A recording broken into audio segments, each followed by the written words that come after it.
यह एक युद्ध है, लेकिन यह वह विशेष सैन्य अभियान नहीं है जिसका पुतिन ने रूसी जनता को टेलीविजन पर वर्णन किया था। पुतिन यूक्रेन को अंधकार में डुबोना चाहते थे। अब उनके अपने शहर अंधकार में डूबे हुए हैं। मुझे लगता है कि यूक्रेनियों ने रूस के तेल और गैस बुनियादी ढांचे पर कब्जा करके अपनी जीत के सिद्धांत को विकसित या परिष्कृत कर लिया है। 2 नवंबर 2025 आधी रात यह अभियान एक आग के तूफान की तरह शुरू हुआ। दक्षिणी और पश्चिमी रूस एक साथ ड्रोन हमलों की लहर से हिल गए। इस अराजकता का चरम सैकड़ों किलोमीटर दक्षिण में तुआब से बंदरगाह पर देखा गया। आप जो देख रहे हैं वह पुतिन के बटुए को जलाने जैसा है। यह काला सागर पर रूस के सबसे बड़े तेल टर्मिनलों में से एक है। यह रूसी कच्चे तेल और परिष्कृत उत्पादों को अंतर्राष्ट्रीय बाजारों तक पहुंचाने का मुख्य दक्षिणी प्रवेश द्वार है। और जैसा कि आप देख सकते हैं, अभी यह आग की लपटों में घिरा हुआ है। तो क्या आप जानते हैं कि रूसी अधिकारियों, क्रास्नोडार प्रशासन ने इस भीषण आग, इस रणनीतिक आपदा के बारे में जनता को कैसे समझाया? अधिकारियों ने रॉयटर्स को क्या बताया? तो आपसे बंदरगाह पर एक ड्रोन के कुछ हिस्से एक तेल टैंकर पर गिरे, जिससे डेक का ऊपरी ढांचा क्षतिग्रस्त हो गया। हिस्से गिरे। सच में अब मैं आपको वो तस्वीरें फिर से दिखा रहा हूं। ध्यान से देखिए। क्या आपको यह गिरे हुए पुर्जों से हुआ नुकसान लग रहा है, या यह अरबों डॉलर के बुनियादी ढांचे और एक तेल टैंकर पर सीधा सर्जिकल हमला है? क्या रूसी जनता अपने नेताओं के इस बेतुके झूठ पर यकीन करने को मजबूर है? हमारी आंखों के सामने जलते हुए बंदरगाह के साथ पुर्जों के गिरने की व्याख्या यह साबित करती है कि पुतिन शासन अपनी ही जनता को सच बताने में कितना असमर्थ है। जब वे टुकड़े कहते हैं, तो प्रत्यक्षदर्शियों और तुआप्से के निवासियों ने बताया कि उन्होंने आसमान में कम से कम 13 विस्फोट सुने और हवाई सुरक्षा बलों को नए लक्ष्यों को भेदने की बेताब कोशिश करते देखा। यह किसी एक ड्रोन का टुकड़ा नहीं था, यह एक समन्वित झुंड हमला था। तो लक्ष्य कितना महत्वपूर्ण था? यह कोई साधारण बंदरगाह नहीं था। यह आरएन मोर्स्कोय टर्मिनल 2एप्स एलएलसी नामक गहरे पानी का घाट परिसर था, जिस पर पुतिन की सरकारी तेल कंपनी रोसनेफ्ट का नियंत्रण था। यह सामरिक हमला था। ओपन सोर्स इंटेलिजेंस OSINT के विश्लेषकों ने पुष्टि की कि जिस स्थान पर हमला हुआ वह नंबर 1 घाट था। नंबर 1 घाट, क्या आप जानते हैं इसका क्या मतलब है? यही वह जगह है जहां डीजल, पेट्रोल और दूसरे पेट्रोलियम उत्पाद सीधे टैंकरों में लादे जाते हैं। दूसरे शब्दों में, निर्यात का केंद्र। इस हमले ने एक श्रृंखलाबद्ध प्रतिक्रिया शुरू कर दी। सिर्फ घाट ही नहीं, बल्कि बंदरगाह में लंगर डाले एक पेट्रोलियम टैंकर में भी आग लग गई। उसका ऊपरी ढांचा क्षतिग्रस्त हो गया और चालक दल को सुरक्षित बाहर निकालना पड़ा। यह हमला इतना सफल और विनाशकारी था कि अमेरिकी अंतरिक्ष एजेंसी नासा ने भी इस आग को रिकॉर्ड किया। यह कोई प्रोपेगेंडा नहीं है, शायद नहीं। ये नासा की थर्मल सैटेलाइट इमेज है। ये बड़े बड़े लाल धब्बे आग की भयावहता को दर्शाते हैं। ये सिर्फ एक जगह नहीं है, पूरा बंदरगाह जल रहा है। एक स्थानीय टेलीग्राम चैनल ने नासा के इन आंकड़ों का विश्लेषण किया और बताया कि आग पियर 3 और 4 पर भी लगी थी और एक टैंकर और एक टर्मिनल दोनों जल रहे थे। इसलिए रूसी अधिकारियों का झूठ कि कुछ हिस्से गिर गए हैं, मामूली नुकसान हुआ है, अंतरिक्ष से सीधे आने वाले वस्तुनिष्ठ आंकड़ों से खारिज हो जाता है। लेकिन उस रात यह अकेला हमला नहीं था। यह तस्वीर का बस सबसे चमकीला और सबसे ज्वलंत हिस्सा था। जब तुआप्से पर हमला हो रहा था, सैकड़ों किलोमीटर उत्तर में रूस के अंदरूनी इलाकों में दूसरे ठिकानों पर भी हमला हो रहा था। नक्शा देखिए, यह कोई बिखरा हुआ हमला नहीं है। यह एक समन्वित हमला है जिसका उद्देश्य रूस के ऊर्जा ढांचे को ध्वस्त करना है। जिस रात तुआप्से जल रहा था, उसी रात रूस के अलग अलग हिस्सों में क्या हुआ? पहला समानांतर हमला कुर्स्क क्षेत्र के जेलेज्नोगोर्स्क शहर में हुआ। 1 नवंबर की शाम को इस पर ड्रोन से हमला हुआ। निशाना एक ट्रांसफार्मर स्टेशन था। नतीजा, शहर का एक हिस्सा पूरी तरह से बिजली विहीन हो गया। दूसरा समानांतर हमला लुगांस्क के ओल्चेवस्क में हुआ, जो रूस के नियंत्रण में है। तो बात सिर्फ रूस की नहीं है, यहाँ तक कि जिन इलाकों को बचाने का दावा पुतिन कर रहे हैं, वे भी इस अराजकता में फंसे हुए हैं। फिर से एक ट्रांसफार्मर स्टेशन पर हमला। नतीजा, शहर में बिजली गुल हो गई। ओरियोल और लिपेत्स्क में भी समानांतर हमले हुए। ओरियोल शहर पर भी ड्रोन हमला हुआ था। याद है, ओरियोल के थर्मल पावर प्लांट पर एक दिन पहले ही हमला हुआ था। अब कल रात उस पर फिर से हमला हुआ। और फिर लिपेत्स्क, 500 किलोवोल्ट का लिपेत्स्काया ट्रांसफार्मर स्टेशन। दूसरे शब्दों में, रूस की मुख्य हाई वोल्टेज लाइनों में से एक। व्यापक परिदृश्य में देखें तो 2 नवंबर की रात की घटनाएं यूक्रेन के असम्मित युद्ध की परिष्कृतता के स्तर को स्पष्ट रूप से दर्शाती हैं। कीव रूस को उसके ही मैदान में उसके ही नियमों के अनुसार महंगे और बोझिल रूसी सैन्य उपकरणों के विरुद्ध अपेक्षाकृत सस्ते, स्मार्ट और लंबी दूरी के यूएवी का उपयोग करके मात दे रहा है।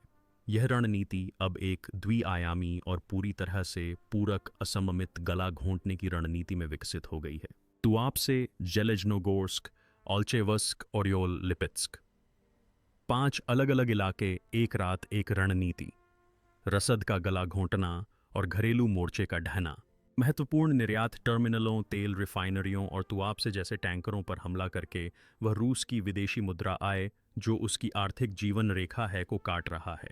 युद्ध का ईंधन पैसा है और यूक्रेन व्यवस्थित रूप से इसके स्रोत को सुखा रहा है।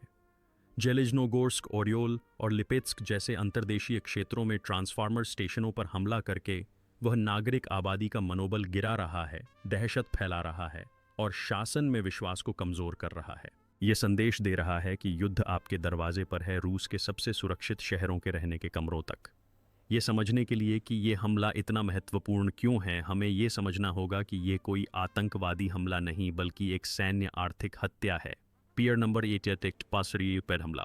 1 इंच की भूस्खलन से टर्मिनल की टैंकरों पर गहरे और हल्के पेट्रोलियम उत्पादों को लोड करने की क्षमता पर सीधा असर पड़ा। बंदरगाह सुविधाओं को हुए नुकसान के कारण सभी परिचालन ठप हो गए। इसका मतलब है कि दक्षिण में रूस के सबसे महत्वपूर्ण निर्यात मार्गों में से एक बंद हो गया है। इस हमले से अरबों डॉलर का राजस्व नुकसान हुआ है, न सिर्फ रोजनेफ्ट को बल्कि रूसी राज्य के बजट को भी। पुतिन ने यूक्रेन पर जिन मिसाइलों से बमबारी की, उनके लिए पैसा इसी बंदरगाह से गुजरने वाले तेल से आया था। अब यह नहीं आएगा। साथ ही जेलेज्नोगोर्स्क, ऑल्चेवस्क, ओरियोल और लिपेत्स्क में ट्रांसफार्मर स्टेशनों को निशाना बनाकर नागरिक जीवन को निशाना बनाया गया है। शहरों में बिजली गुल हो गई है, पानी के पंप और हीटिंग जैसी बुनियादी संरचनाएं काम नहीं कर रही हैं और संचार व्यवस्था बाधित है। ये सभी कारक यूक्रेनी कमांडर मद्यार के रूस में ब्लैकआउट के वादे को पूरा करते हैं। दूसरे शब्दों में, पुतिन ने यूक्रेनी जनता पर जो दुःस्वप्न ढाया था, वह अब उन्हीं के लोगों को परेशान कर रहा है। यह हमला सिर्फ रूसी सरकार पर ही नहीं बल्कि पुतिन के करीबी लोगों पर भी सीधा तमाचा है। उनके सबसे ताकतवर लोगों में से एक रोसनेफ्ट के सीईओ इगोर सेचिन के लिए। तो आपसे टर्मिनल सेचिन के निजी साम्राज्य रोसनेफ्ट साम्राज्य के सबसे महत्वपूर्ण रत्नों में से एक है। रोसनेफ्ट रूस के बजट और उसके परिणाम स्वरूप युद्ध का वित्त पोषण करने वाली मुख्य कंपनी है। सेचिन ने पुतिन को सुरक्षा और स्थिर आय का वादा किया था। हालांकि जनवरी 2024 से वह तुआप से स्थित अरबों डॉलर की इस सुविधा की सुरक्षा करने में असमर्थ रहे हैं। इस नवीनतम हमले ने न केवल रिफाइनरी बल्कि निर्यात घाट को भी नष्ट कर दिया, जिससे न केवल सेचिन का उत्पादन प्रभावित हुआ बल्कि उनकी बिक्री क्षमता भी प्रभावित हुई। यह पुतिन के साथ सेचिन की अस्थिर स्थिति को दर्शाता है। पुतिन देख रहे हैं कि कैसे उनके सबसे भरोसेमंद व्यक्ति भी अपेक्षाकृत सस्ते यूक्रेनी ड्रोनों के सामने असहाय हैं। यह एक ऐसा संकट भी है जो क्रेमलिन के भीतर ऐसे सवाल खड़े करेगा जैसे हम इस युद्ध का प्रबंधन कैसे कर रहे हैं और सेचिन, आप हमारी सुविधाओं की सुरक्षा क्यों नहीं कर सकते। और यह एक ऐसा क्षण है जब पुतिन को अपने ही सहयोगियों की अक्षमता का सामना करना पड़ रहा है। इसके अलावा ये हमला एक बार फिर साबित करता है कि काला सागर तट और दक्षिणी रूस, जिसे पुतिन ने अभेद्य बताया था, वास्तव में कितने कमजोर हैं। लेकिन ये सिर्फ एक रक्षात्मक कमजोरी नहीं है, यह एक कहीं ज्यादा चालाक रणनीति का हिस्सा है। अब हमें यह सवाल पूछना होगा, यूक्रेन ने तुआप से जैसे कड़ी सुरक्षा वाले रणनीतिक ठिकाने पर हमला क्यों किया, जबकि उसी समय सैकड़ों किलोमीटर उत्तर में येलेज्नोगोर्स्क, ओरियोल और लिपेत्स्क में ट्रांसफार्मर स्टेशनों पर हमला किया नागरिकों को परेशान करने के लिए संख्या। यह इनमें एक सैन्य रणनीति है। लिपेत्स्क में 500 किलोवोल्ट का लिपेत्स्किया ट्रांसफार्मर स्टेशन, येलेज्नोगोर्स्क में ट्रांसफार्मर स्टेशन, ये सिर्फ आपके घरों को रोशनी नहीं देते, ये मुख्य पावर ग्रिड हैं जो इन क्षेत्रों में सैन्य प्रतिष्ठानों, कमांड सेंटरों और सबसे महत्वपूर्ण वायु रक्षा रडारों को बिजली की आपूर्ति करते हैं। यूक्रेन की रणनीति मोटे तौर पर इस प्रकार थी। सबसे पहले कुर्स्क और ओरियोल के सबस्टेशनों पर हमला करके उसने उन क्षेत्रों में S-400 और पैंट्सर बैटरियों को बिजली देने वाले ग्रिड को ठप कर दिया। दूसरा, बिजली के बिना छोड़े गए रडार सिस्टम अब आने वाले यूएवी के झुंड का पता नहीं लगा सकते थे या उन्हें बैकअप जनरेटर पर स्विच करने के लिए मजबूर होना पड़ा, जिससे उनकी क्षमता कम हो गई। तीसरा, इसने रूसी वायु रक्षा में बड़े पैमाने पर अंधे स्थान या गलियारे बना दिए। अंततः इसने अपने मुख्य हमलावर बल को उन अंधे गलियारों से सुरक्षित रूप से आगे बढ़ाया। दूसरे शब्दों में, उस रात कुर्स्क और लिपेत्स्क में जो ब्लैकआउट हुआ, उसका उद्देश्य केवल नागरिक अराजकता फैलाना नहीं था। यह एक सहायक सैन्य अभियान था जिसने तुआप्से में अरबों डॉलर के तेल बंदरगाह का रास्ता खोल दिया। यह एक असममित प्रतिभा है जो दर्शाती है कि रूस एक ही समय में अपनी हजारों किलोमीटर लंबी सीमाओं और सैकड़ों ऊर्जा सुविधाओं की रक्षा नहीं कर सकता। यूक्रेन महंगी मिसाइलों के खिलाफ सस्ते ड्रोन का इस्तेमाल करके एक असममित युद्ध लड़ रहा है, और यह रणनीति पुतिन की पूरी व्यवस्था को पंगु बना रही है। पुतिन की दुविधा यही है, वह इन हमलों को कैसे रोकेंगे। अरबों डॉलर की वायु रक्षा प्रणालियां हजारों किलोमीटर लंबी सीमा और सैकड़ों ऊर्जा प्रतिष्ठानों की सुरक्षा के लिए पर्याप्त नहीं है। हर ड्रोन हमला रूस पर भारी आर्थिक और मनोवैज्ञानिक नुकसान पहुंचाता है। कीव साफ तौर पर कहता है कि ये हमले यूक्रेन के ऊर्जा ग्रिड पर रूस के हमलों का बदला है। जब पुतिन ने 30 अक्टूबर को यूक्रेन को अंधेरे में डुबाने की कोशिश की तो उन्होंने एक बूमरैंग फेंका। 2 नवंबर को उस बूमरैंग ने तुआप्से के तेल टर्मिनल और कुर्स्क के ट्रांसफार्मर स्टेशन पर हमला किया। इसलिए जैसे जैसे पुतिन यूक्रेन को अंधेरे में धकेलने की कोशिश कर रहे हैं, उन्हें अपने शहरों और महत्वपूर्ण निर्यात बंदरगाहों को भी अंधेरे में डूबते हुए देखना पड़ रहा है। इस हमले का असर तुआप्से तक ही सीमित नहीं रहेगा, इसका वैश्विक स्तर पर व्यापक प्रभाव पड़ेगा। तुआप्से जैसे प्रमुख निर्यात टर्मिनल पर हमले और टैंकर में आग लगने से वैश्विक तेल बाजारों और बीमा कंपनियों को एक ही संदेश गया है, रूसी बंदरगाह सुरक्षित नहीं है।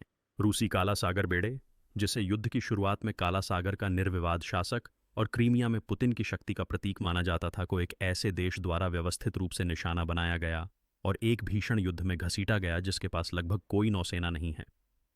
सबसे आश्चर्यजनक हमलों में से एक क्रीमिया की एक सूखी गोदी में खड़ी किलो श्रेणी की पनडुब्बी को हुई अपूरणीय क्षति थी। इन हमलों से पता चला कि कुल मिलाकर 22 से ज्यादा जहाज और नावें नष्ट हो गईं, जबकि लगभग 20 इकाइयां गंभीर रूप से क्षतिग्रस्त हो गईं। इस अभूतपूर्व विनाश के पीछे की सैन्य क्रांति यूक्रेन की बिना किसी नौसेना रणनीति वाली नौसेना है। कीव ने रूस के अरबों डॉलर के जहाज़ों के खिलाफ अपने मुख्य हथियार के रूप में घरेलू स्तर पर निर्मित मानव रहित नौसैनिक वाहनों का इस्तेमाल किया, जो बेहद कम लागत वाले लेकिन बेहद प्रभावी हैं। खास तौर पर यूक्रेनी सैन्य खुफिया और एसबीयू द्वारा विकसित मैगुरा वी की सैन्य और सी बेबी कैमिकेज ड्रोन ने काला सागर में शक्ति संतुलन को पूरी तरह बदल दिया। झुंड में घूमते ये ड्रोन रूसी जहाज़ों की रक्षा प्रणालियों को भेदने और अपने लक्ष्यों को अत्यधिक सटीकता से भेदने में कामयाब रहे। यूक्रेन के एसबीयू के निदेशक वासिल माल्युक द्वारा अक्टूबर 2025 में दिए गए बयानों के अनुसार ये तकनीकी प्रगति इस बात का संकेत है कि रूसी बेड़े को काला सागर से मुक्त कराने का अभियान जारी रहेगा। आज की स्थिति में रूसी काला सागर बेड़े की स्थिति को परिचालनात्मक के बजाय रक्षात्मक और मायावी कहा जा सकता है। बेड़े को क्रीमिया के सेवस्तोपोल को, जो 200 से भी ज्यादा सालों से उसका मुख्य अड्डा था, छोड़ने के लिए मजबूर होना पड़ा। लगातार मिसाइल और ड्रोन हमलों के खतरे के चलते यह बंदरगाह एक किले से एक जाल में तब्दील हो गया है। उपग्रह चित्रों और सैन्य विश्लेषणों से पुष्टि होती है कि बेड़े के मुख्य लड़ाकू तत्व, जिनमें एडमिरल ग्रिगोरोविच श्रेणी के फ्रिगेट जैसे कैलिबर मिसाइल वाहक शामिल हैं, रूस की मुख्य भूमि पर स्थित नोवोरोसियस्क के कहीं ज्यादा पूर्वी बंदरगाह पर वापस बुला लिए गए हैं। ऐसी भी खबरें हैं कि कुछ जहाज दक्षिण में जॉर्जिया के अबखाजिया क्षेत्र के ओछेमचिरा बंदरगाह पर शरण ले चुके हैं। तो आगे क्या होगा? 3 विकल्प सामने हैं। पहला विकल्प यह है कि काला सागर में किसी भी रूसी बंदरगाह की ओर जाने वाले किसी भी तेल टैंकर के लिए न केवल तुआप्से बल्कि नोवोरोसियस्क के लिए भी बीमा प्रीमियम आसमान छू जाएगा। दूसरा विकल्प यह है कि कई टैंकर मालिक अपने जहाज़ों और चालक दल को जोखिम में नहीं डालना चाहेंगे और रूसी तेल का परिवहन करने से इनकार कर देंगे। तीसरा और अंतिम विकल्प यह है कि रूस के मुख्य ग्राहक चीन और भारत अब रूस को एक अविश्वसनीय आपूर्तिकर्ता के रूप में देखेंगे।